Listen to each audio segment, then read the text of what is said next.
action groups hold their own Earth Summit under the symbolic Tree of Life to monitor the work of the official conference. The massive and growing NGO contingent at the United Nations has become a global rent-a-mob. And if you look at who is actually funding them, this becomes apparent. They are there to make the one-worlders who are grasping for power look more conservative by taking a more radical stance in many instances, and at the same time give the appearance that they are representing the people of the world, the voice of global civil society. Another group found at many UN conferences are the so-called representatives of indigenous peoples. The UN gives the impression that these activists represent the genuine independent voice of their people.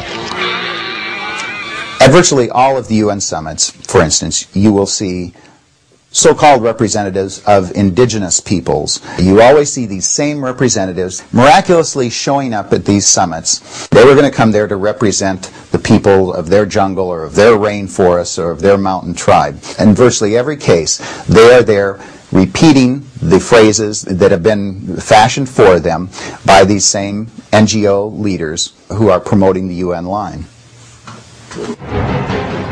One of the major CFR-inspired programs to come out of Rio was Agenda 21, a massive environmentalist manifesto.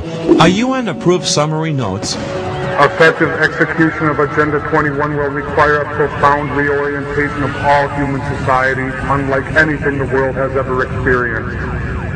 A major shift in the priorities of both governments and individuals. There are specific actions which are intended to be undertaken by every person on Earth.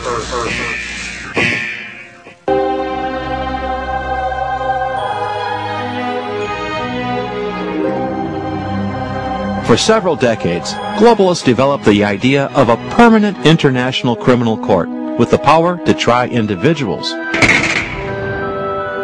At the dawn of the 21st century, the United Nations announced specific plans to implement such a court.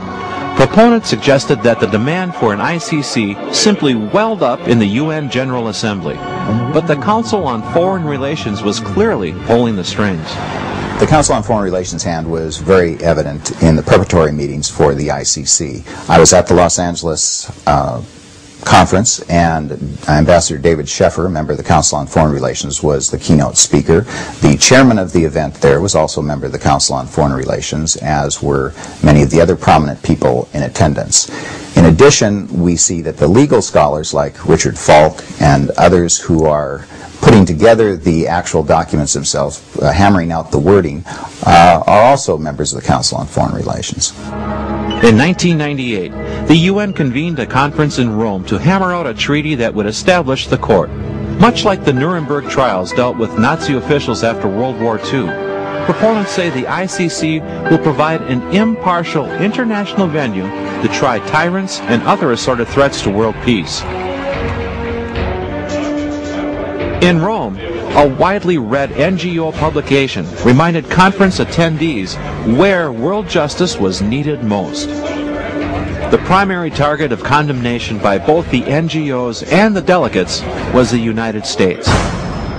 The ICC summit turned into a huge Bash America fest. Each day, the official delegates who came to the rostrum, as well as the NGO representatives, denounced the United States, decried us for our supposed violations of human rights, of economic rights, of social injustice. Many of them explicitly stated that they wanted to use the ICC eventually to try U.S. citizens and U.S. officials for these perceived crimes. The final day of the conference would serve as an omen. When the minimal objections of the U.S. were defeated by the rest of the delegates, the entire assembly erupted in a display of anti-American jubilation. In that brief moment, the UN delegates passed judgment. America is the principal, if not the sole, source of evil in the world. All that remained was the sentencing. The resulting 166-page Rome Statute has been submitted to individual nations for ratification.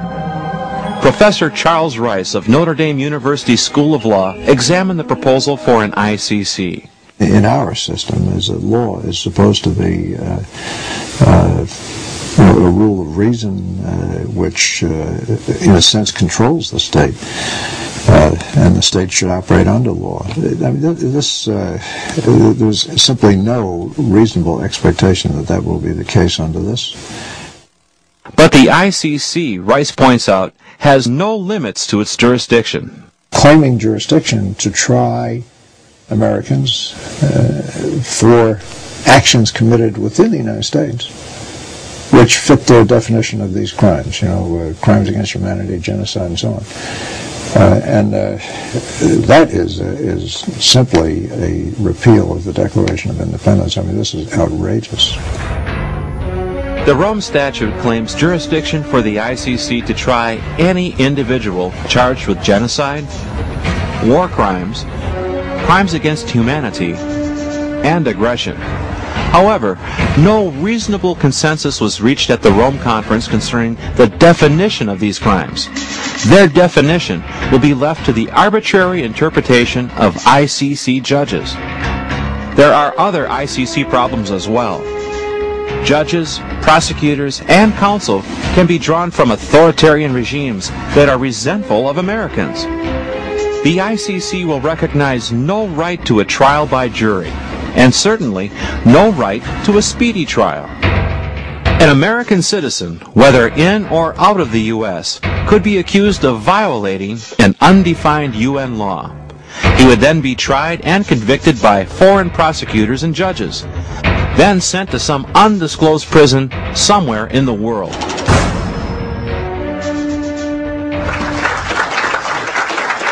Most important, we should sign and ratify the Treaty for a Permanent International Criminal Court. The majority of ICC supporters in government cannot risk showing their hand so openly. Initially, the Clinton administration objected to some of the provisions of the ICC statute and refused to sign. Political leaders expressed similar reservations. While some of this resistance was genuine, much of it followed a familiar pattern. Many politicians will often conceal their support for radical proposals by putting on an initial show of opposition. Eventually, these false opponents reverse themselves at a strategic moment, claiming a compromise has been achieved, and the public is led to believe that its interests have been protected.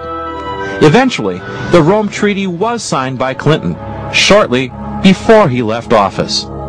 Ratification by the U.S. Senate is all that is needed for Americans to become victims of an ICC.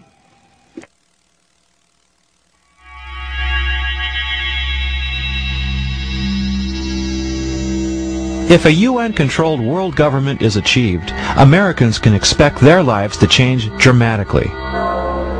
For example, population controls would go into effect in America. These controls include mandatory abortion, modeled after China's UN-funded one-child policy. To eliminate surplus population, euthanasia and assisted suicide would be promoted. Private and home schooling would be outlawed as the UN takes control over all facets of education. New global taxes would also be imposed on Americans in addition to federal and state taxes.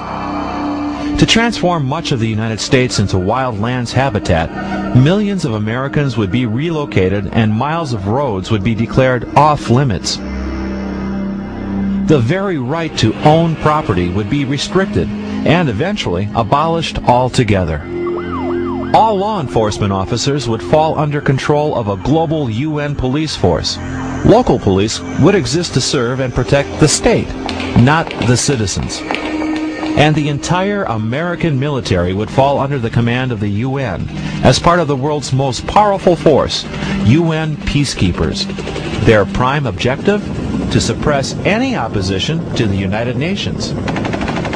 If plans for a UN-controlled world government continue unchallenged, Americans will soon discover that their constitutional protections will be gone, that resistance to the UN is impossible, and that the once mighty America is unable to defend herself against an emerging totalitarian order.